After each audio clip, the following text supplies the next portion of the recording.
ಮಕ್ಕಳಿಗೆ ನೀವು ಮಾರ್ಗದರ್ಶನ ನೀಡಕ್ಕೆ ಆಗದೇ ಇದ್ರೂ ಪರವಾಗಿಲ್ಲ, ಆದರೆ ದಾರಿ ತಪ್ಪುವ ಕೆಲಸವನ್ನು ಮಾಡಬೇಡಿ.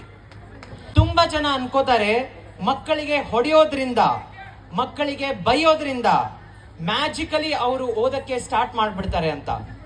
ಒಂದ್ ತಿಳ್ಕೊಳ್ಳಿ, ವಿದ್ಯೆ ಸರಸ್ವತಿಯನ್ನು ಪ್ರೀತಿ, ಇಚ್ಛೆ, ಹುಮ್ಮಸ್ಸಿನಿಂದ ಒಲಿಸೋಕೆ ಸಾಧ್ಯ ಹೊರತು ಭಯ, ಹೆದರಿಕೆ, ಹಿಂಸೆಯಿಂದ ಅಲ್ಲ. ನೀವು ಇಷ್ಟಪಟ್ಟು ನೆಟ್ಟಿರುವ ಗಿಡವನ್ನು ನೀವು ಬೆಳಕು, ಗೊಬ್ಬರ ಹಾಕಿ ಬೆಳೆಸಬೇಕೆ ಹೊರತು ಅದನ್ನ ತುಳಿದು ನೀನು ಬೆಳೆಯೋ ಅಂತ ಹೇಳಿದ್ರೆ ಅದಿನ್ನು ಕುಗ್ಗತ್ತೆ ಹೊರತು ಅದು ಬೆಳೆಯಲ್ಲ. ನಮ್ಮ ತಂದೆ ನಂಗೆ ಹಾಗೂ ನಮ್ಮ ಅಕ್ಕನ್ಗೆ ಒಂದು ದಿನ ಓದು ಅಂತ ಅನ್ಲಿಲ್ಲ. ಅವರು ಬರೀ ಹೇಳ್ತಿದ್ರು, ನೀನು 4 ಮಾರ್ಕ್ಸ್ ಕಮ್ಮಿ ತಗೊಂಡ್ರು ನನಗ್ ಪರವಾಗಿಲ್ಲ, ಆದ್ರೆ 4 ಜನ ಕಣ್ಣೀರ್ ಹಾಕಕ್ಕೆ ಕಾರಣ ಆಗಬೇಡ ಅಂತ ಅಂದ್ರು.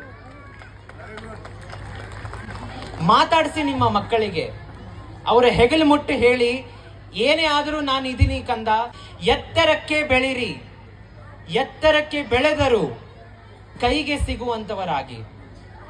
ನಾನು ದಿನ ನನಗೆ ನಾನೇ ಹೇಳ್ತೀನಿ, ಅತ್ರೆ ನೀನು ಎಷ್ಟೇ ದೊಡ್ಡ ವ್ಯಕ್ತಿ ಆದರೂ ನೀನು ಜ್ಯೋತಿ ದೇಸಾಯಿಯ ಸುಪುತ್ರ, ನೀನು ಪ್ರಕಾಶ್ ದೇಸಾಯಿಯ ಮುದ್ದು ಕಂದ ಹಾಗೂ ನಿನ್ನ ಅಕ್ಕನ ತುಂಟ ಸಹೋದರ. ಇದು ನನ್ನ ನೆಲೆಗಟ್ಟನಾಗಿ ಮಾಡುತ್ತದೆ. ಜೈ ಹಿಂದ್, ಜೈ ಕರ್ನಾಟಕ ಮಾತೆ.